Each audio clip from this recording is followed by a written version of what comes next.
भंडारा येथे महाज्योती संस्थेतील भ्रष्टाचार प्रकरणाने जोर धरला आहे. प्रकल्प व्यवस्थापक कुणाल शिरसाठे यांनी पदाचा गैरवापर करून खासगी कंपन्यांच्या माध्यमातून कोट्यावधींचा निधी हडपल्याचा गंभीर आरोप करण्यात आला आहे. ओबीसी क्रांती मोर्चाने शिरसाठे यांना तत्काळ बडतर्फ करण्याची तसेच उच्चस्तरीय चौकशी करून दोषींवर फौजदारी कारवाई करण्याची मागणी केली आहे.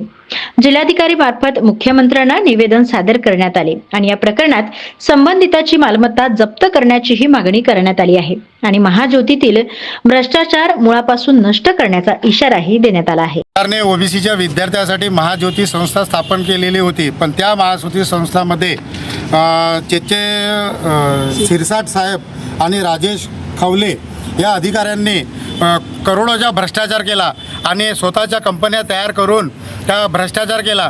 तर या भ्रष्टाचाराला आळा देण्यासाठी आम्ही ओबीसी क्रांती मोर्चा एकलव्य सेनेमार्फत कलेक्टर साहेबाच्या मार्फत मुख्यमंत्री साहेबांना निवेदन दिलेलं आहे आणि त्या निवेदनाच्या माध्यमातून सरकारला हे म्हणायचं आहे तुमच्या प्रेसच्या माध्यमातून की या भ्रष्टाचाराची सकल चौकशी होऊन संबंधित अधिकाऱ्यांवर कायदेशीर कारवाई व्हायला पाहिजे आणि तसेच नियुक्त जजच्या अध्यक्षतेखाली एक समिती नेमून सकल चौकशी व्हायला पाहिजे आणि या अधिकाऱ्यांची संपत्ती, बँक खाते जेवढे काही व्यवहार आहेत ते स्विच करण्यात यावी अशी तुमच्या माध्यमातून मुख्यमंत्र्यांना आमची मागणी आहे.